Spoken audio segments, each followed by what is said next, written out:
Hey guys, and welcome to another episode of Builder Nation. For today's agenda, we have Marlon Hall, Business Development Manager at Techmetics Robotics, a company on a mission to provide end-to-end autonomous delivery of goods. So, welcome, Marlon. Super happy to have you here. Super excited that you are finally here at the podcast.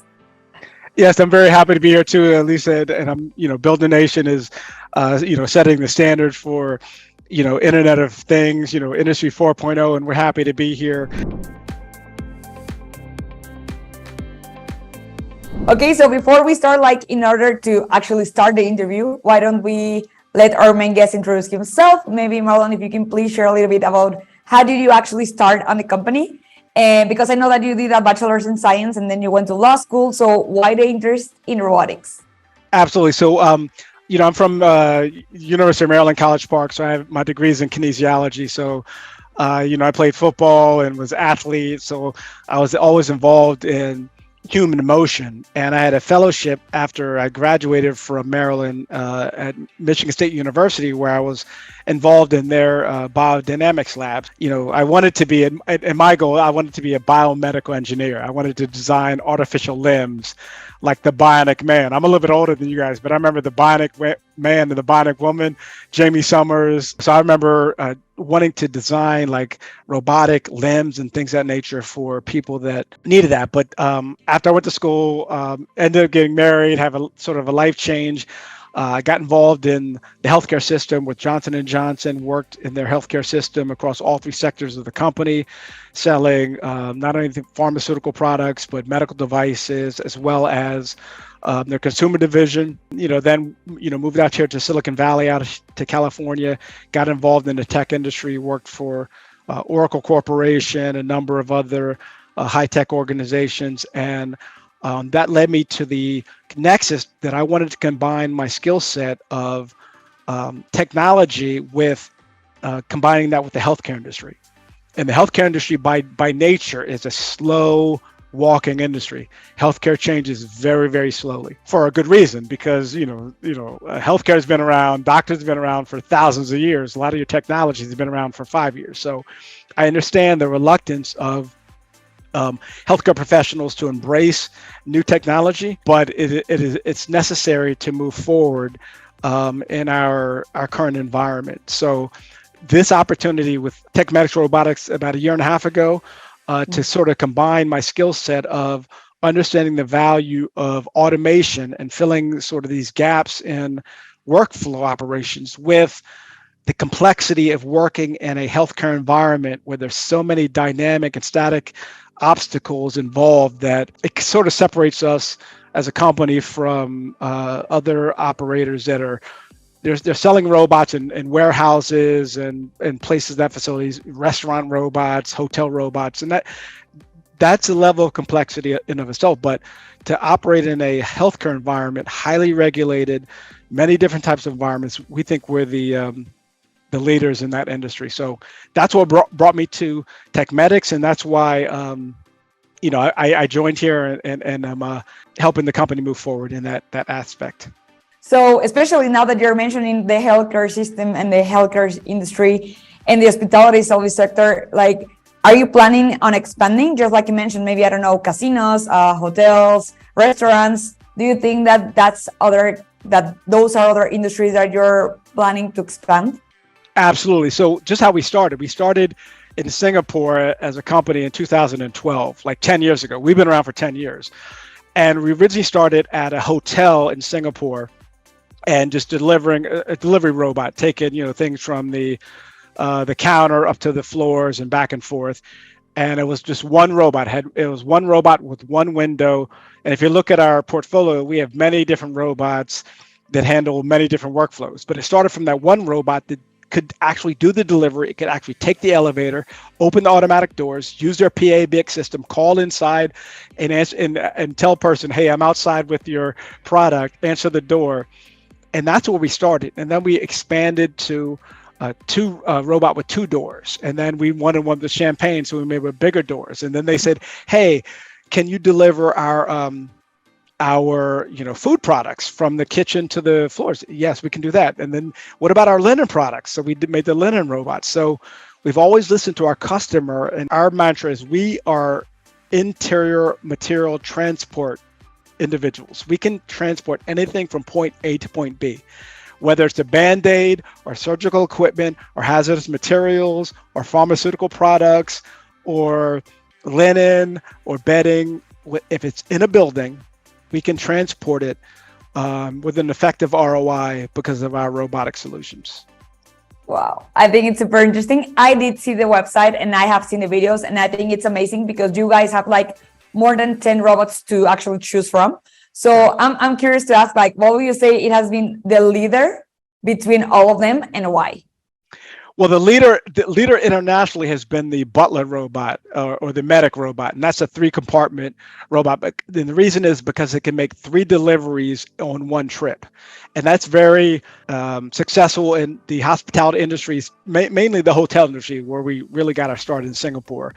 We were actually funded by the government of Singapore to automate their operations, so we were able to actually go in and show how we can, save a lot of these running hours of people taking things from point A to point B within that hospital sector.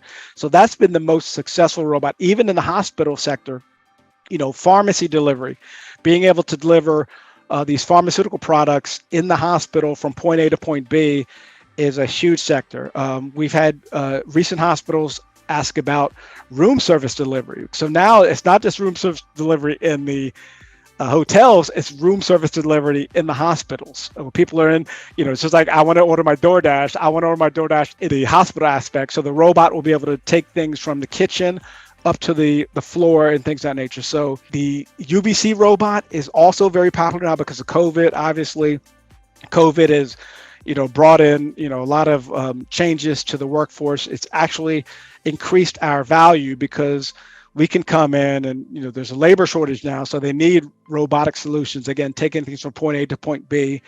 And they also need to do it in a safe manner. Everything's about contactless delivery.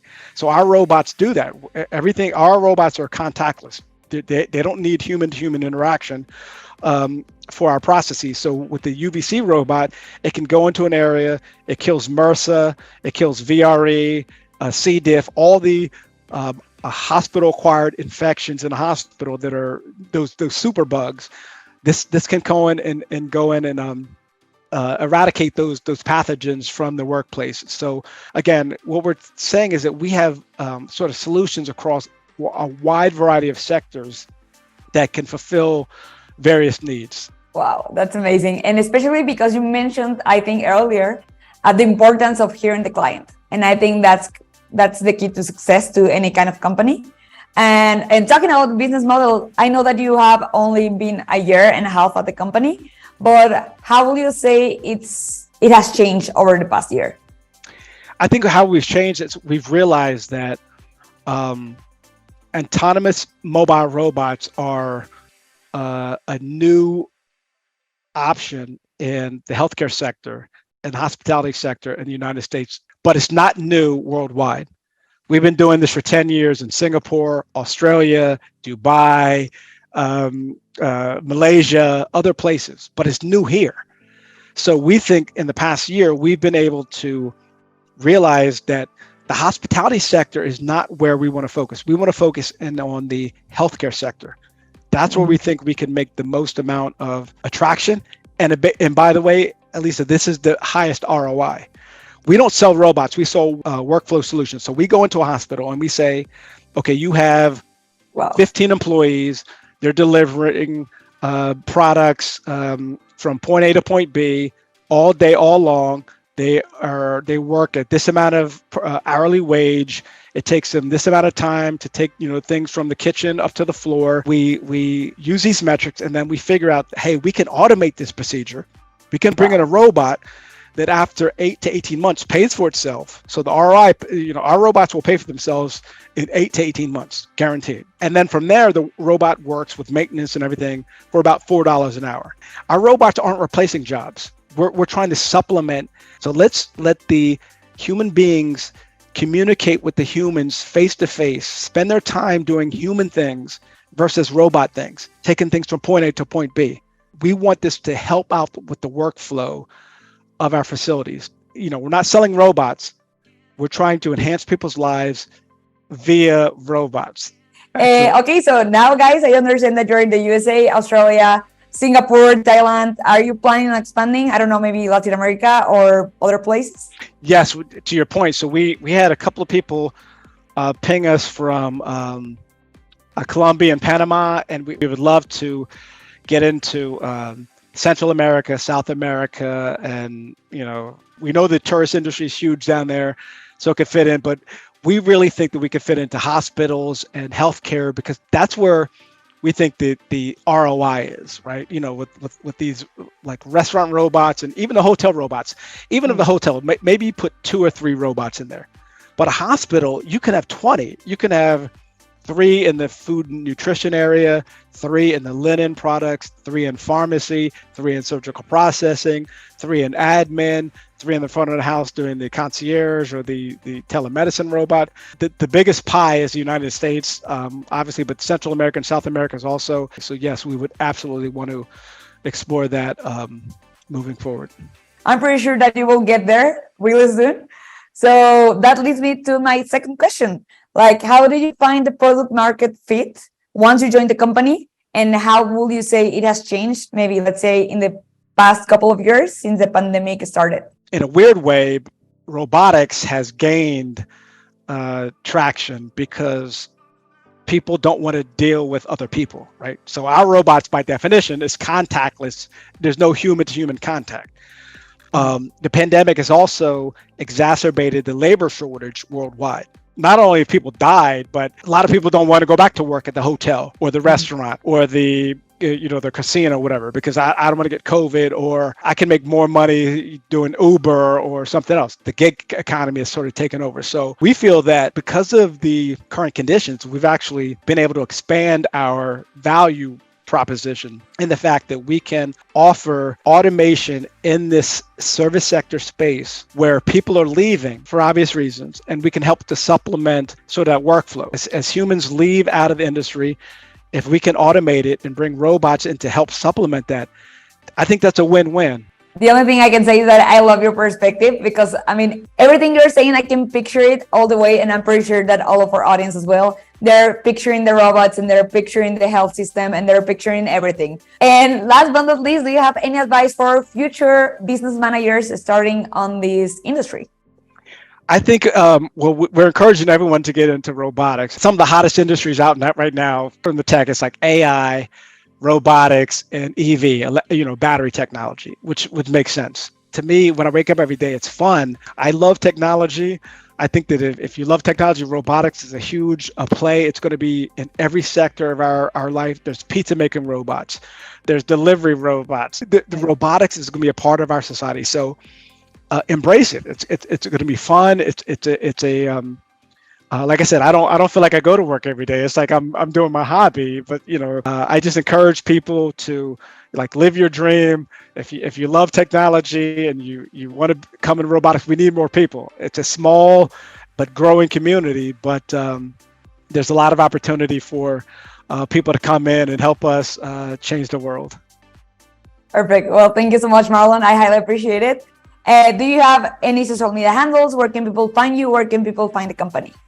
Yeah, so we're at, you can look at us up at techmetics.com. That's our website. Just come there, look at our solutions. We're simple. We're going to be putting out videos. We're on LinkedIn as well. We're going to, we're looking to get into TikTok. We're trying to expand. We're trying to be modern, like Alicia over here. That's why we're going on Builder Nation. We know you guys are forefront leaders in this technology. So just check us out. Again, just hit the website, hit up Builder Nation. I'm sure we'll have a link and we'll coordinate. And we look forward to seeing you guys soon and talking in the future. Perfect. Thank you so much. Thank you so much, Marlon. Thank you for that compliment. I highly appreciate it. And remember, guys, that you can also find more information, interesting articles, interesting interviews, just like this one, directly on our website, controlhub.com/builder-nation. We would love to hear from you. And once again, Marlon, thank you so much for taking the time. Super interesting. I had no idea, about the history about Techmetics Robotics. So thank you so much for sharing your perspective, and hopefully we'll get to connect soon. Absolutely. We'll talk soon. And best wishes for everybody. Hit up Builder Nation.